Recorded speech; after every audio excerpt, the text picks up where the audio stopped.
참으로 좋으신 아버지 하나님, 또 아버지 앞에 마음을 허락하여 이렇게 하심을 감사합니다.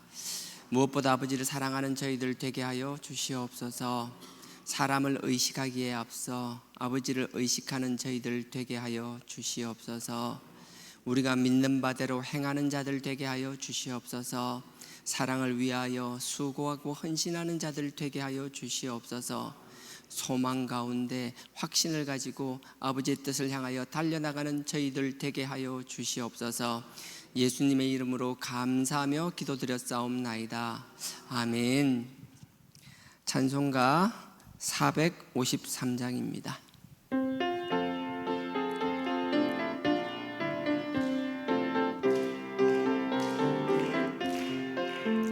주는 나를 기르시는 목자요, 나는 주님의 귀한 어린 양. 푸른 풀밭 맑은 시냇 물가로 나를 인도하여 주신다. 주는 나의 좋은 목자, 나는 그의 어린 양. 저를 따라 꼴을 먹여주시니 내게 부족함 전혀 없어라. 예쁜 새들 노래하는 아침과 노을 비끼는 고운 암모래, 사랑하는 나의 목자 음성이 나를 언제나 불러주신다. 주는 나의 좋은 목자, 나는 그의 어린 양. 저를 따라 꼴을 먹여주시니 내게 부족함 전혀 없어라. 못된 짐승 나를 해치 못하고 거친 비바람 삼지 못하리. 나의 주님 강한 손을 펼치사 나를 주야로 지켜주신다. 주는 나의 좋은 목자, 나는 그의 어린 양. 저를 따라 꼴을 먹여주시니 내게 부족함 전혀 없어라. 아멘. 오늘 말씀 데살로니가 전서입니다. 신약 데살로니가 전서 328페이지입니다. 데살로니가 전서 1장 1절에서 5절까지입니다. 데살로니가 전서 2장 1절에서 5절 328페이지입니다. 1절에서 5절까지 다 같이 합독하도록 하겠습니다. 다 같이 읽겠습니다. 시작. 형제들아, 우리가 너희 가운데 들어감이 헛되지 않은 줄을 너희가 친히 아나니, 너희 아는 바와 같이 우리가 먼저 빌립보에서 고난과 능욕을 당하였으나 우리 하나님을 힘입어 많은 싸움 중에 하나님의 복음을 너희에게 말하였노라. 우리의 권면은 간사에서나 부정에서 난 것이 아니요 괴계에 있는 것도 아니라 오직 하나님의 옳게 여기심을 입어 복음 전할 부탁을 받았으니 우리가 이와 같이 말함은 사람을 기쁘게 하려 함이 아니요 오직 우리 마음을 감찰하시는 하나님을 기쁘시게 하려 함이라. 너희도 알거니와 우리가 아무 때에도 아첨의 말이나 탐심의 탈을 쓰지 아니한 것을 하나님이 증거하시느니라. 아멘. 여러분들 데살로니가 전서는 지지난주였나요? 계속 했던 거니까 대충 기억이 나실 거예요. 앞에 1장 내용 같은 경우에도 바울이 데살로니가 교회에 가서 그 전에 빌립보 교회 갔을 때는 막 능력을 나타냈거든요. 귀신도 쫓고 또 감옥에 갇혔을 때 감옥에서 하나님 막 진동하셔가지고 감옥 문이 열리고 이런 막 기적들을 보여주셨거든요. 빌립보 교회는 그런 능력을 나타내시고 하나님의 살아계심을 보여주었지만 빌립보에서 쫓겨나다시피 해서 왔던 그 데살로니가 교회에서는 그런 것이 전혀 없었어요. 단 3주만 있었고요. 회당에서 3주간 말씀을 전하시는데 다른 걸 전한 게 아니라 그냥 하나님의 그 아들, 그 예수가 메시아라는 사실, 그리고 그 예수가 하나님께서 구약의 많은 말씀과 선지자를 통하여 예언하시던 그 예수가 지금 그리스도다, 그 이야기밖에 하지 않았거든요. 참 놀라운 거는 뭔가 능력과 눈에 보이는 것이 없다 하더라도 우리가 믿는 그 예수가 그리스도라는 이 말씀을 그냥 하나님의 말씀 그대로를 선포하게 되면 이게 성령님의 역사 가운데서 누군가의 마음을 열어 제치고 들어가서 거기서 씨가 떨어져서 자라듯이 마음속에서 자라서 열매 맺는 사람이 있는 반면에 또 누군가는 그 말씀을 끊임없이 거부하는 사람이 나올 수밖에 없다라는 거예요. 복음이 떨어지면 두 종류예요. 받아들이고 하나님의 복음 가운데 자녀의 삶을 믿음 가운데 살아가는 사람과 대적하는 사람과. 근데 이 대적한다는 게 참 무서운 게요, 처음부터 대적하는 것도 있지만 하나님의 말씀 안에 들어갔다가 스스로가 그 말씀을 배척하는 사람들도 생긴다라는 거예요. 데살로니가에 보면 그런 게 많았거든요. 말씀을 왜곡하는 사람도 많았고요. 그 말씀을 왜곡시키기 위하여 사단마귀가 그냥 두지 않아요. 계속 흔들어요. 처음엔 우리가 복음 가운데 말씀에 든든히 서 있는 것 같지만 사단이 우리를 그냥 두는 것이 아니라 계속 흔들어요. 사단은 끊임없이 유혹하거든요. 아예 유혹할 것이 없는 사람은 쳐다보지 않아요. 이미 자기 사람이니까. 근데 하나님의 말씀 위에 서 있는 사람들은 끊임없이 자꾸 그러니까 의심하게 만들고 하나님이면 충분하고 그 예수님이면 충분하고 그 성령이면 충분하다, 성삼이면 충분하다가 아니라 뭔가 그거 가지고 자꾸 부족한 마음을 들게 만드는 거예요. 그래서 다른 걸 자꾸 쳐다보게 만드는 거예요. 끊임없이 그런 일들이 데살로니가 교회도 생겼는데 바울은 잘했다고 칭찬을 먼저 합니다. 칭찬하는 내용이 1장 3절이죠 1장 3절에 너희의 믿음의 역사와 사랑의 수고와 우리 주 예수 그리스도에 대한 소망의 인내를 우리 하나님 아버지 앞에서 쉬지 않고 기억하미니. 우리 자녀들 지난번에 얘기한 것 같은데 자녀를 키울 때요 별로 신경 안 써도 잘 자라는 자녀 있잖아요. 뭐 학원도 제대로 안 보내고 안 해도 지 혼자 알아서 공부하고 아침 되면 지가 학교 가려고 일찍 일어나가지고 씻고 준비하고 학교 가고 열심히 숙제하고 그런 애들이 있잖아요. 어떤 반면에 누군가 막 손을 많이 가도 막 안 된다는 표현은 좀 그러네. 손이 많이 가는 자녀가 있는 반면에 또 알아서 지가 막 척척척척 해내는 정말 귀한 자녀들이 있잖아요. 근데 바울이 그런 것 같아요. 자기가 여러 군데 복음을 전해보는데 데살로니가 교회는 나는 조금밖에 안 했는데 너무 잘하는 거예요. 너무 잘하는데 여기 보면 3절에 있잖아요. 믿음의 역사라 그랬잖아요. 그냥 믿기만 하는 것이 아니라 역사라는 건 그냥 행동되는 수반되는 행동을 말하는 거거든요. 믿기만 하는 게 아니라 자기가 믿는 대로 살아나간다라는 거예요. 그게 쉬운 게 아니라는 거예요. 말로만 믿는다는 건 너무 쉽죠. 너무 쉽죠. 이 값싼 복음이라는 게 정말 무섭거든요. 근데 믿는 대로 행한다라는 거예요. 쉽지 않지만 믿음대로 살아나간다라는 거예요. 근데 사랑을 하는데도 그냥 사랑만 하는 것이 아니라 그 사랑을 위하여 자기가 수고를 힘들게 하고 생각 안 하는 거예요. 누군가를 위해 희생하고 헌신하고 양보하는 것을 그걸 손해라고 생각하지 않는 거예요. 수고를 기쁨으로 또 감내하는 거예요. 이게 얼마나 귀한지 모르겠어요. 그 다음에 소망 가운데서도 하나님의 소망과 희망을 이루기 위하여 참아내는 인내. 그냥 힘들다고 툭 털고 일어나는 것이 아니라 힘든 가운데서도 그 인내 가운데서 자기가 시련 가운데서 연단을 만들어내는 것, 하나님 앞에 성장하기 위하여 참아낸다라는 것, 그런 모습을 바라보니까 너무 마음이 감사한 거예요. 너무나 감사한데 그래서 옆 밑에 보면 5절에 이런 말씀이 있잖아요. 이게 내가 해서 그런 게 아니라는 거예요. 우리가 자녀도 마찬가지입니다. 우리가 뭐 삶을 살아나갈 때 우리 전도의 열매도 마찬가지입니다. 내가 한 것 같지만 내가 한 게 아니라 나는 도구로 쓰임 받았을 뿐이고 뭔가 내가 알지 못하는 강력한 능력으로 말미암아 그 일이 실행되어지고 열매 맺게 된다라는 거예요. 우리가 수고롭게 하나님 앞에 종으로 쓰임 받는 건 정말 귀하거든요. 근데 우리가 착각하는 게 하고 나서 모든 걸 다 내가 했다라는 착각에 빠지기가 너무 쉽다라는 거예요. 근데 바울은 자기가 아니라 나는 하나님의 도구로 쓰임 받았지만 내가 알지 못하는 강력한 능력이 나타났다라는 거예요. 그래서 뒤에 보면 5절에 보십시오. 5절에 보면 이는 우리 복음이 말로만 너희에게 이른 것이 아니라 오직 능력과 성령과 큰 확신이니까 이게 능력과 성령과 큰 확신이 다 하나하나의 이제 등가로 생각되는데 그게 아니고요. 능력이 나타났다라는 거예요. 내가 알지 못하는 강력한 능력이 나타나는데 그 능력이 두 가지 형태로 나타나는데 하나는 성령으로 나타나신 거고 하나는 확신으로 나타났다라는 거예요.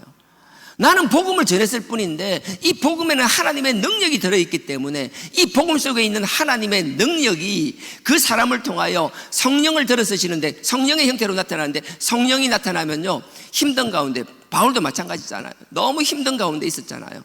내가 힘든 가운데서 하나님의 고난을 생각해보면 내 같은 사람을 써주는 게 너무 감사한 거예요. 내가 힘들 때마다 내가 힘들다 얼마든지 원망할 수 있는데 나를 선택하시고 나를 불러주시고 나를 속량하신 그 주님을 생각하면 주님이 당했던 그 억울함과 그 헌신과 주님의 그 순종을 생각하면 지금 내가 하는 순종과 헌신과 이 수고로움은 아무것도 아니라는 거예요.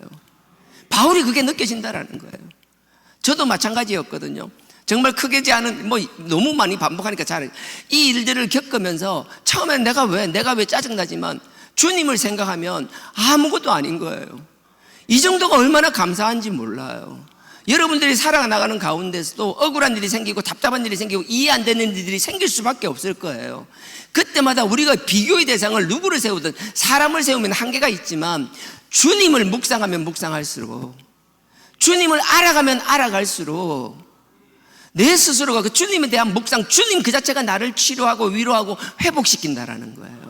그러니까 이 성령이 뭐예요? 이 성령을 통하여 말씀을 여기서 보면 도라고 그러는데 여러분 예레미야 32장 39절 그 일심일도 할 때 도가 아니에요. 이 도는요 이 우리 개역성경만 도지 나머지는 전부 다 말씀으로 돼 있어요.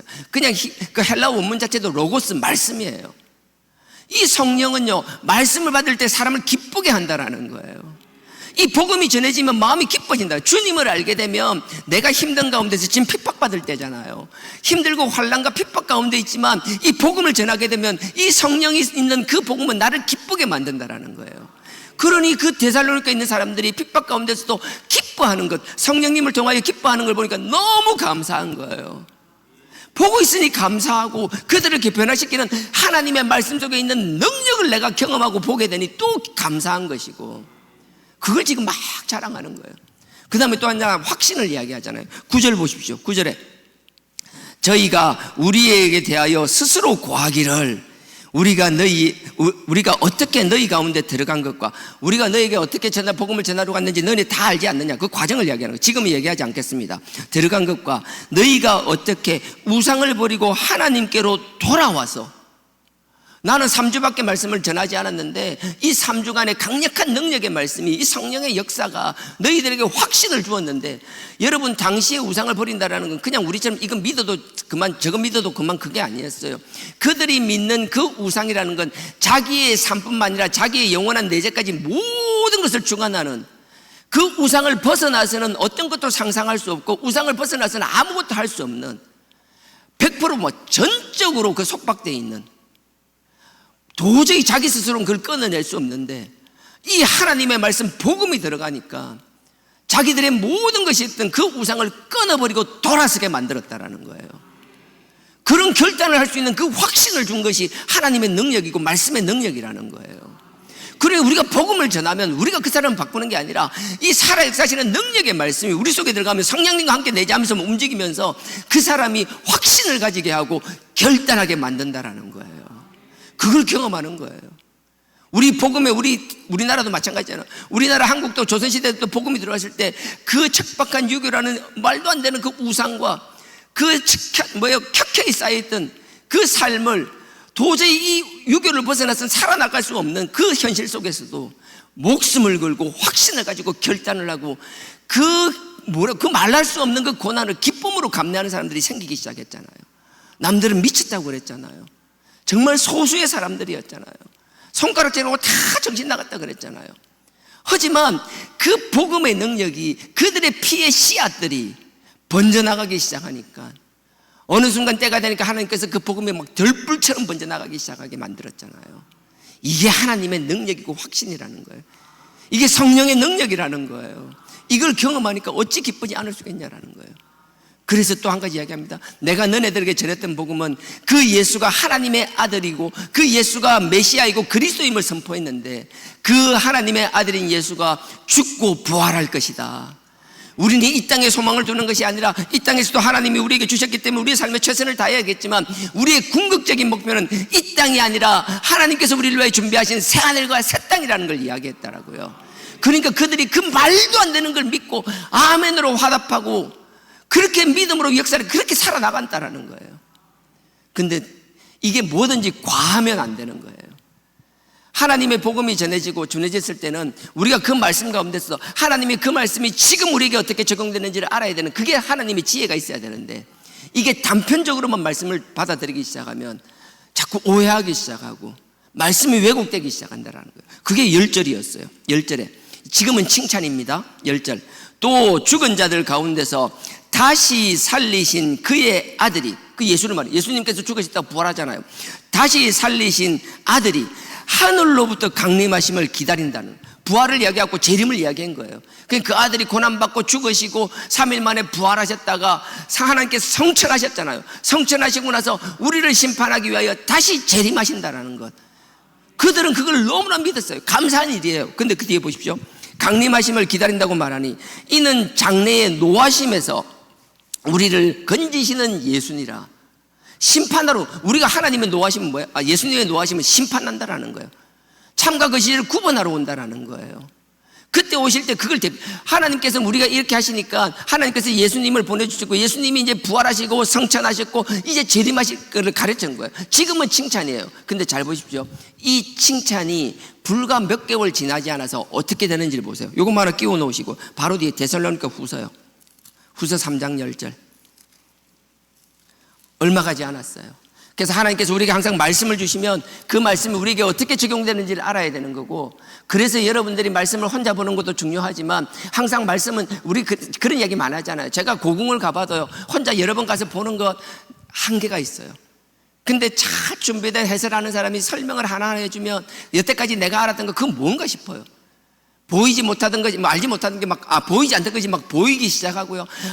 그렇구나, 그렇구나, 막 감탄사 연발이에요. 세상에서 가이드도 그런데 하물며 말씀도 마찬가지라고요.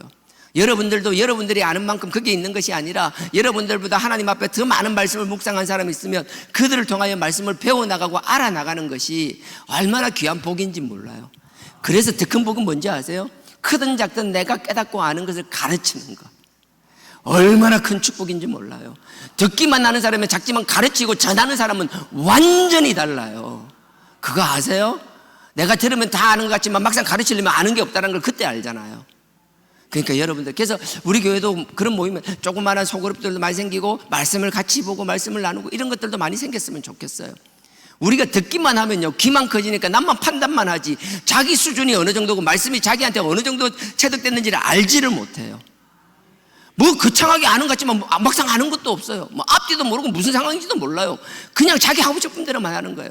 그게 아니라 가르치다 보면 또 막 질문이 나오잖아요. 저도 한번 설교하고 나면 이것저것 막 해요. 뭐 따지는 건 아니고 궁금하니까 물어보죠. 그러다 보면 내가 부족한 거, 내가 표현을 잘못한 거, 내가 의도는 이런데 이게 왜 이렇게 전달되었을까? 다시 한번 되짚어 보는 거거든요.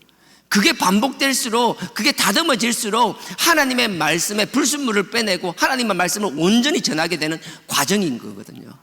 여러분들도 마찬가지라고요. 자녀에게 얘기해도 좋고 주변의 사람이 좋고 자꾸 뭔가 말씀을 나눌 수 있는 그 복을 누리는 여러분들이 되길 주님의 이름으로 부탁드립니다. 이건 축원드리는 거예요. 자, 3장 10절. 예수님께서 부활하시고 성천하시고 이제 재림하시는데 우리를 심판하기 위해서 온다라는 거예요. 그러니까 그 사람들이 곧 온다라는 거예요. 그러니까 어떤 일들이 생기는가? 데살로니가 전서와 후서는 길게 보면 1년이고 짧게 보면 수개월이에요. 얼마 되지 않았어요. 그리고 나서 다시 편지 쓸 때 3장 10절에 이렇게 말합니다. 바울이 우리가 너희와 함께 있을 때에도 너희에게 명하기를 누구든지 일하기 싫어하거든. 내가 옛날에 너하고 있을 때도 분명히 얘기했잖아. 재림을 이야기했지만 그때 내가 얘기했던 걸 잘 기억나? 지금 너네들이 재림만 생각하고 지금 아무것도 안 하고 그냥 누워있다며. 하늘에서 감 떨어지기처럼 누워서 입만 벌리고 있다면서. 그거 아니야.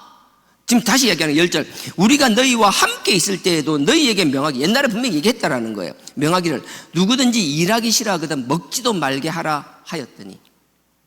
바울도 하는 거예요. 하나님께서 재림이 곧 올 걸 이야기하셨지만 그럼에도 불구하고 너희들이 그것만 바라보고 너희의 삶의 자리에서 지금 아무것도 하지 않고 그렇게 있으면 안 된다라고 얘기했다라는 거예요.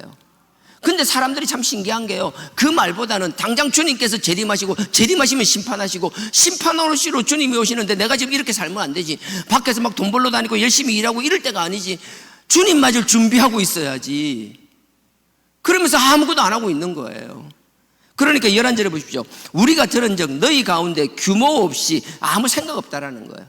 생각도 계획도 그냥 자기 혼자 자기 믿는 대로 한다라는 거예요. 분명히 거기에 대해서 이렇게 하면 안 된다고 얘기했는데 그게 안 들리는 거예요. 확정 편향. 제가 뭐 그 철야 때 우크라이나 이야기하니까 누가 이렇게 다시 물어보시더라고요. 제 말은 이런 뜻이었어요. 우크라이나에서 전쟁이 났어요. 모든 사람들이 우크라이나 얼마 못 견딘다, 뭐 1년도 못 간다, 막 다 끝날 거다. 한쪽에서 일방적으로 막 긍정적인 신호만 막 보내. 저도 그 이야기만 계속 들었어요. 어느 순간 깨달았어요. 여기 왜 안 끝나지? 왜 안 끝나지? 저 정도 같으면 경제가 무너지고 난리 나야 되는데 왜 좀 멀쩡하게 있지? 아직도 왜 저래 멀쩡하지? 말만 들으면 금방 끝날 것 같은데 왜 안 끝나지? 뒤늦게 깨닫는 거예요. 아, 이게 이쪽 시각이 있으면 이쪽 시각도 있는데 한쪽으로만 계속 듣는 거예요. 그러면 내가 그런 거죠. 내가 뭔가 한쪽 얘기를 계속 들었어요. 시간이 지나고 나서 그게 맞았어요. 아, 그러면 그게 근거를 가지고 하는 게 맞는 거예요. 그 사람에 대한 신뢰가 생기는 거예요. 근데 시간이 지나는데 계속 그래 들었는데 결과가 그렇게 나오지 않는 거예요. 그러면 내가 뒤늦게 또 확인해 보는 거예요. 아, 이건 이랬지만 반대 이런 것도 있네. 아, 이거 충분히 버틸만 했네. 앞으로도 버티겠네. 쉽지 않겠네. 근데 이거 분명히 조금만 한 발만 물러나서 보면 객관적으로 보일 걸 내가 왜 객관적으로 보지 못했지? 한쪽 정보만 일방적으로 들은 거예요. 그러면 내가 바보스러운 거예요. 내가 바보. 남 탓할 이유가 없어. 내가 바본 거예요. 왜 객관적으로 보지 못하지? 나는 남의 일이니까 듣지만 여러분들이 사회에서 삶을 살아갈 때는 정보를 얻을 때 한쪽 정보가 아니라 양쪽을 듣고 나서 객관적으로 판단해야 여러분 삶의 자리에서 뭔가 결과물들을 만들어낼 거잖아요. 그런 것뿐만 모든 정보들이 있으면 이런 정보가 있으면 다른 정보도 있을 거잖아요. 잘 취합하고 옥석을 가려내는 게 중요하잖아요. 그래서 내가 남 탓할 거면 내가 어리석은 거예요. 그러면 내가 또 하나 생각해요. 자꾸 나에게만 이렇게 얘기해 주는 사람은 정말 이 사람은 객관적으로 모르고 그냥 자기 신념으로만 나한테 막 이야기하는가? 나름대로 흑백을 정하고 옳고 그름을 정하면 자꾸 그것만 이야기하는가? 그 사람도 마찬가지예요. 자기도 객관적으로 모르고 나한테 일방적으로 그런 정보를 전달했으면 그 사람도 나처럼 어리석은 사람인 거고, 알면서 교묘히 안 했다면 나쁜 사람인 거고. 우리에게 정보를 주는 건 많아요. 세상에서도 우리 속이는 사람들이 정말 많잖아요. 우리가 정보를 그 사람이 악의를 가지지 않더라도, 그 사람이 선한 의도로 했더라도 내가 그걸 판단한 분별력이 없다라면 내가 속는 거고 누구를 탓하겠냐라고요. 그래서 하나님께 기도해야 되는 거예요. 이게 모든 것을 바라볼 때 계속 그런 의도로서 얘기했다라는 거예요. 누가 옳고 그르면 문제가 아니라, 하나님, 내가 뭔가 결과를 봤을 때 그 결과가 나왔다라면 그 결과를 가지고 내가 나름대로 나를 판단할 수 있는 것, 그게 하나님께서 주시는 지혜라고 저는 생각합니다. 그렇게 해야 된다는 그런 이야기였던 거예요. 자, 12절입니다. 자, 11절 제가 했나요? 11절.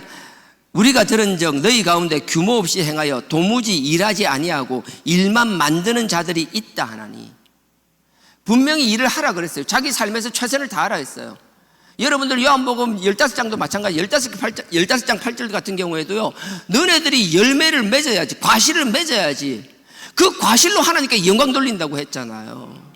그건 우리가 그렇게 살아나가야 되는 거예요. 해도 그만, 안 해도 그만이 아니라 우리가 주님을 만난 길은 우리의 각자 삶의 자리에서 그 과실을 맺어 나가는 것, 열매를 맺어 나가는 것.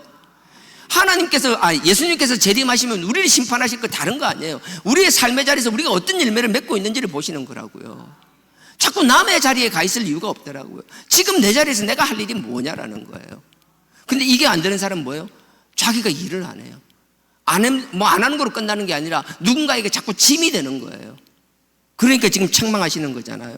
12절에 이런 자들에게 우리가 명하고 주 예수 그리스도 안에서 권하기를 조용히 일하여 자기 양식을 먹으라 하노라.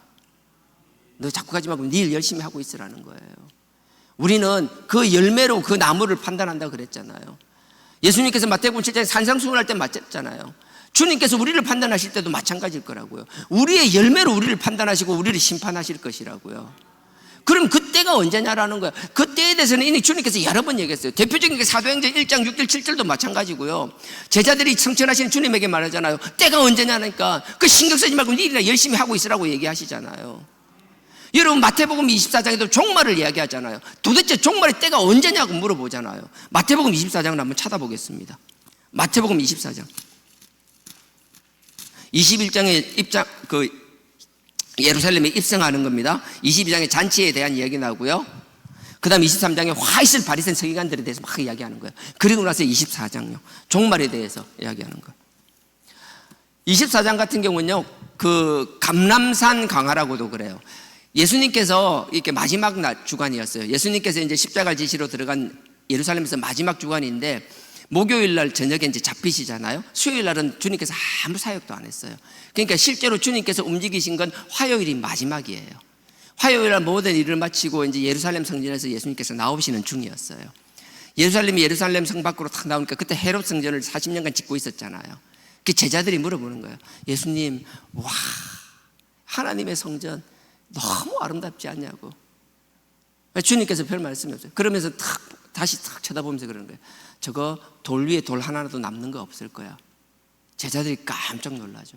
그리고 나서 아무 말 없이 예루살렘 성을 나옵니다. 그리고서 골짜기를 걸어서 바로 그 앞에 있는 감람산에 가죠.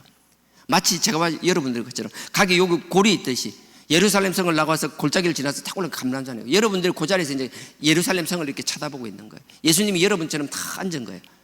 분명히 보면요, 누가 보면 앉았다라고 그러세요. 그 딱 앉아가지고 예루살렘 성을 가만히 쳐다보는 거예요. 제자들이 옆에 같이 따라 앉았어요. 그 주님한테 물어보는 거예요. 주님, 그 마지막 때가 어떻게 되냐고. 돌 위에 돌 하나도 남지 않는데 도대체 어떻게 되는 거냐고. 그리고 예수님께서, 그 제자들이 예수님께 그렇게 말씀하시자 예수님이 그때 하시는 말씀이 오늘 이 말씀이에요. 예루살렘 성을 바라보면서 종말의 때는 이럴 것이야 라고 이야기하는 거예요. 자, 이렇게 종말의 때를 쭉 이야기합니다. 종말의 때를 쭉 이야기하다가 36절요. 언제 하냐라고 이야기하니까 예수님께서 이렇게 말씀하십니다. 24장 36절. 그러나 그 날과, 36절입니다. 그러나 그 날과 그때는 아무도 모르나니 하늘의 천사들도 아들도 모르고 오직 아버지만 아시느니라. 아무도 모른다라는 거예요. 분명히 하나님이 때게 하나님이 하신다라는 거예요. 그럼 네가 그때를 알려고 발버둥 치는 것이 아니라 지금 네가 해야 될 일을 하라는 거예요. 네가 정말 그 믿음을 있다라면 네가 남이 시켜서가 아니라 네가 믿음의 역사, 네가 믿는 그대로 네가 움직이고 살아나가게 된다라는 거예요. 네가 그렇게 살아나가지 않는 건 믿음이 없기 때문이라는 거예요. 네가 듣는 말씀은 머리로만 들리고 귀로만 들렸지 살아 역사하시는 말씀이 아니면 그게 하나님의 말씀이 될 수 없다라는 거예요. 네가 믿음대로 살아나가지 못한다는 건 하나님이 나의 주인 되시는 게 아니라 주님이 나를 끌어나가는 주인 되는 게 아니라 네가 네 스스로의 주인이라는 거예요. 그러니까 그렇게 살지 말라는 거예요. 지금 네 자리에서 네가 할 일을 하고 있으라는 거예요. 36절에 그때는 아무도 알지 못한다라고 이야기했습니다. 그리고 나서 보십시오. 42절에요. 42절에 그러므로 깨어 있으라. 어느 날에 너희 주가 임할는지 너희가 알지 못함이라. 다시 이야기하는 거예요. 너 깨어 있으라. 너 깨어 있다라는 게 언제 오는지 모르니까 아무것도 하지 말라는 게 아니에요. 깨어 있다라는 건 네 삶의 자리에서 네가 할 일을 열심히 하고 있다는, 그게 깨어 있는 거예요. 자기 삶의 자리에서 열심히 하면서 항상 우리는 사람을 의식하고 사람을 보는 게 아니라 우리의 삶의 자리에서 우리를 해나가면서 우리가 바라봐야 될 건 하나님을 바라보고 십자가를 바라볼 수 있어야 된다라는 거예요. 지금 그 이야기를 하는 거예요. 그러면서 45절에요. 충성되고 지혜 있는 종이 되어서 주인에게 그 집 사람에게 맡아 때를 따라 양식을 나눠줄 자가 누구뇨? 46절에 주인이 올 때에 그 종이 이렇게 하는 것을 보면 그 종이 복이 있으리라. 주인이 왔을 때는 주인이 그냥 놀고 있는 게 아니라 자기를 묵묵히 하고 있는 걸 보고 기뻐하신다라는 거예요. 우리의 신앙은 이런 신앙이 되어야만 된다라는 거예요. 근데 그게 안 된다라는 거예요. 자기중심적으로 생각하면. 그러니 우리는 자꾸 사람을 의식하고 다른 걸 보는 게 아니라 십자가 바라보고 주님을 바라보며 지금 우리에게 주신 사명이 무엇인지를 알아야 되는 거예요. 하나님의 말씀이 살아 역사하시는 말씀이 나에게 어떻게 왔는지. 그 말씀을 들을 때 자꾸 여러분들이 말씀을 들을 때 욕을 들으면, 그러니까 말씀을 여러분들 들으면 들을수록 읽으면 읽을수록 하나님이 깨닫게 하면 깨닫게 하실수록 자꾸 뭔가 해야 될 사명이 자꾸 생기는 거예요. 뭔가 남을 위해서 헌신하라, 그것도 있어야 되겠지만 그게 아니라 내 속에서 뭔가 할 일을 계속 하나님이 사명을 주신다라고요. 사람이 시켜서 하는 것이 아니라 하나님이 주신 사명을 감당하는 저와 여러분 되기를 주님의 이름으로 축원드립니다. 좀 이렇게 이야기하시면서 오늘 데살로니가 전서요. 다시 돌아가겠습니다. 2장.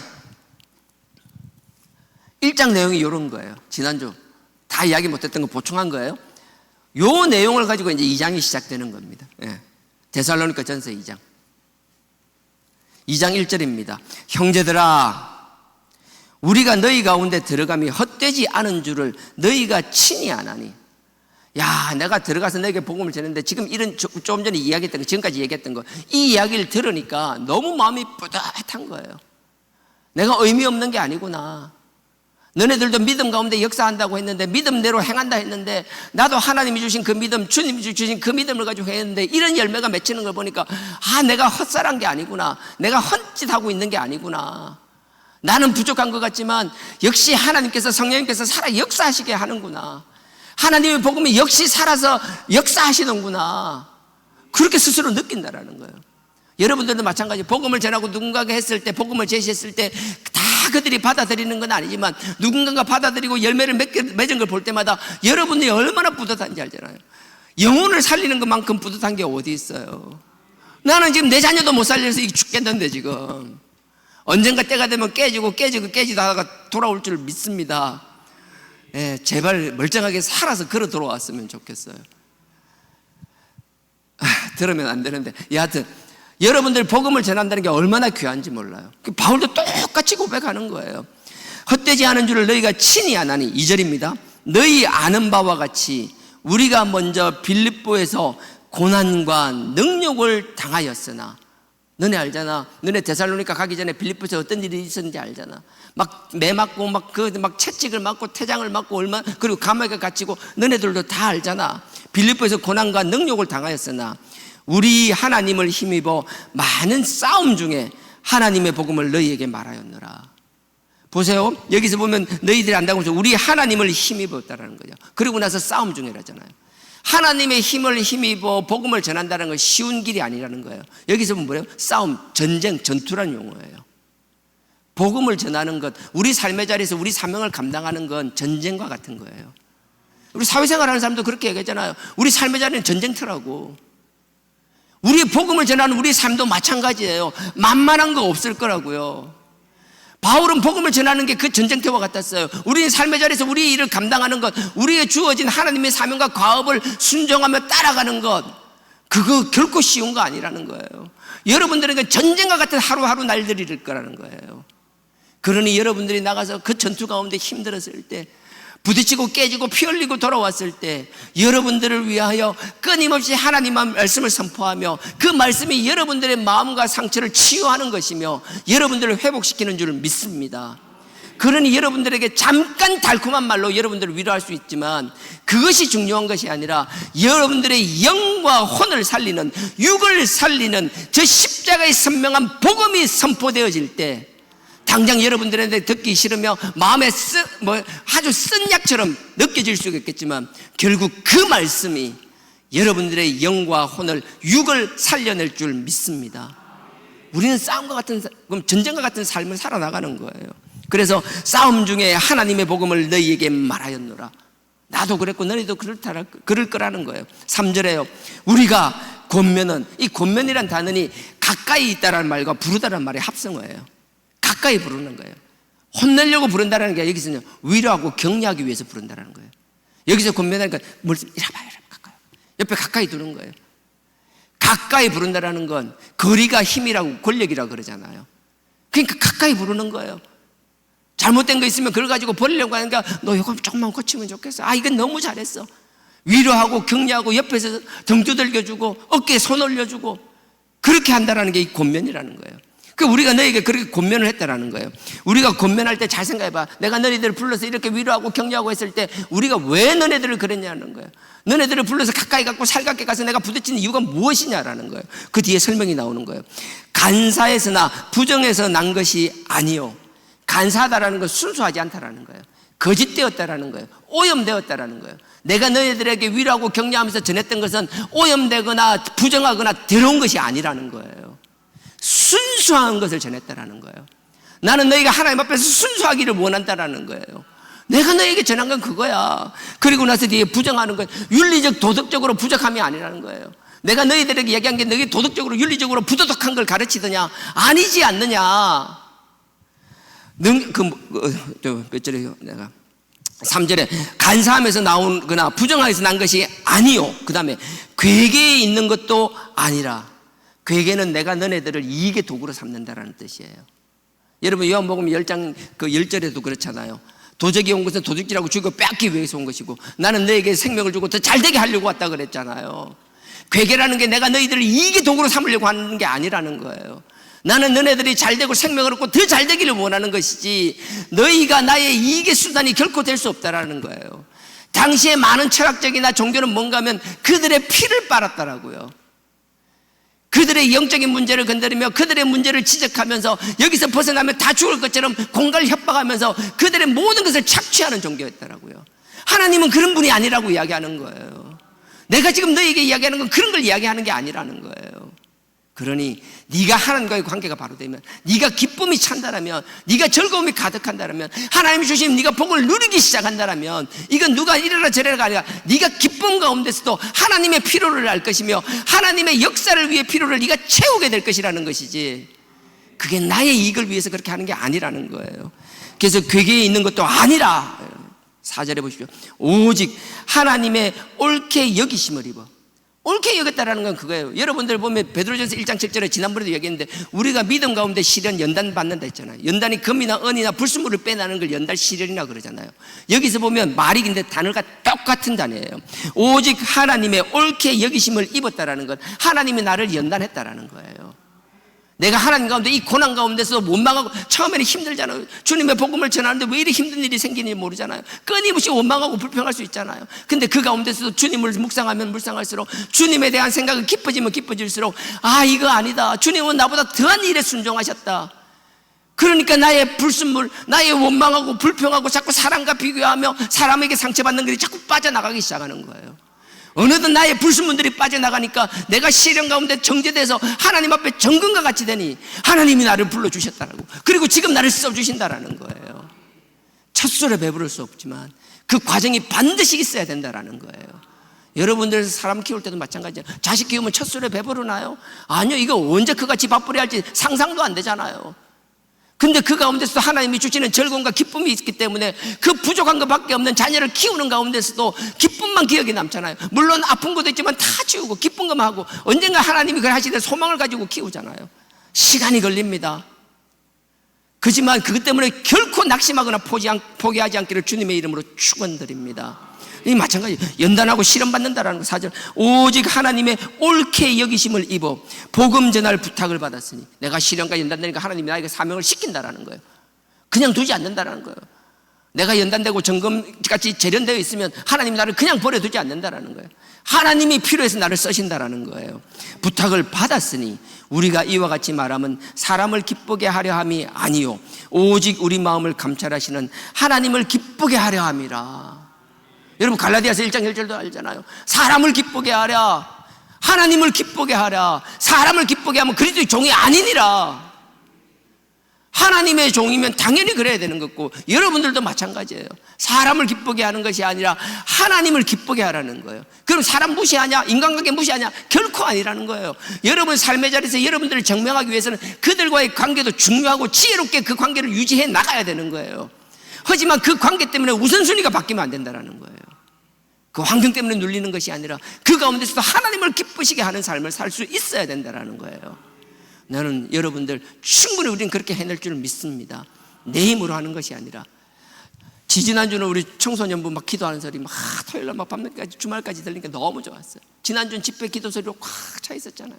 또 어제는 우리 청년부 막 밤 막 거의 뭐 10시 넘어서 거의 10시 반 넘어서까지 막 밑에서 계속 우다다다다다다 하면서 막 찬양하고 말씀 듣고 기도하고, 밑에서 기도 제목도 다 들려요. 뭔 소리인지 다. 이게 아시죠? 우리는 옆에 이게 창문, 이게 커튼홀이 다 이게 그 뭐지, 알루미늄 바로 돼 있잖아요. 너무 좋았어요. 여러분들이 하나님 앞에 그렇게 말씀과 기도 가운데 있다라면 우리 힘으로 하는 것이 아니라 하나님이 기뻐하시고 지금도 살아계시는 그 성령님을 통하여 우리를 끌어가실 거라고 확신합니다. 나만 끌려가는 게 아니라 끌려가는 사람이 있는 그 신앙 공동체, 하나님이 결코 그냥 두지 않으십니다. 지금은 잠깐 문제가 있는 것 같고 더디 가는 것 같지만, 하나님이 지금은 막 둘러가는 것 같지만 반드시 하나님이 하나님의 때에 쓰기 위하여 반드시 하나님이 정한 목적지로 인도하실 줄 믿습니다. 한 사람도 낙오하지 않고 다 다 그 길에 동참하는 저와 여러분 되기를 주님의 이름으로 축원드립니다. 그래서 5절에요. 너희도 알거니와 우리가 아무 때에도 아첨의 말이나 탐심의 탈을 쓰지 아니한 것을 하나님이 증거하시느니라. 이거 뭐 저에게 하시는 거예요. 저 여러분들한테 아첨 참 많이 하잖아요. 그런데 사람에게 아첨하는 것이 아니라 사람이 듣기 좋은 것, 다른 건 아니에요. 잘못된 것을 잘못됐다고 얘기하지 못하는 것, 옳지 않은 것을 옳지 않다고 말하지 못하는 것. 저는 뭐 윤리적, 도덕적, 뭐 사회적 잣대를 이야기하지 않겠습니다. 하지만 제가 하나님의 종으로 있는 한은 아버지께서 옳다라면 옳은 것이고 아니라면 아닌 것이고, 단단 그 아까 상황이 있잖아요. 하나님께서 그 말씀을 주시면 상황의 말씀, 그러니까 이 말씀은 이 말씀대로, 저 말씀은 저 말씀대로 한쪽에 치우치는 것이 아니라 하나님께서 분명히 너네들이 종말을 기다리려고 했지만 지금 그렇게 살면 안 된다고 이야기했는데 우리의 확정 편향 때문에 내가 옳다는 것만 믿고 따라간다는 게 있으면 그것도 말씀 가운데 맞는 말이지만 하나님의 진정한 뜻은 그게 아니라 좌와 우를 맞춰서 균형을 잡아서 하나님의 뜻을 진정하게 바라봐야 되는 것이라고 저는 담대히 선포할 것입니다.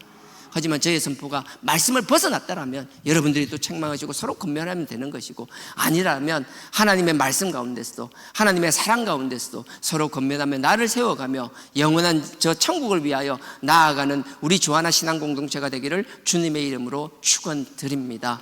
그 마음으로 오늘도 승리하고 이번 한 주도 승리하고 앞으로 우리의 삶도 승리하는 저와 여러분 되기를 원합니다. 다 같이 기도드리겠습니다. 아버지 하나님, 사람을 의식하는 것이 아니라 오직 주님과 십자가만 의식하는 저희들 되게 하여 주시옵소서. 우리가 믿는 대로 살아나가는 저희들 되게 하여 주시옵소서. 우리의 사랑의 수고가 따르는 저희들 되게 하여 주시옵소서. 소망 가운데 인내하는 자들 되게 하여 주시옵소서. 확신 가운데 돌아서는 저희들 되게 하여 주시옵소서. 아버지의 소망을 가지지만 그 소망으로 끝나는 것이 아니라 우리의 삶의 자리에서 우리가 마땅히 해야 될 일을 감사함으로 해내는 저희들 되게 하여 달라라고 이 시간 다 같이 주여 삼창하고 기도드리시겠습니다. 주여, 주여, 주여.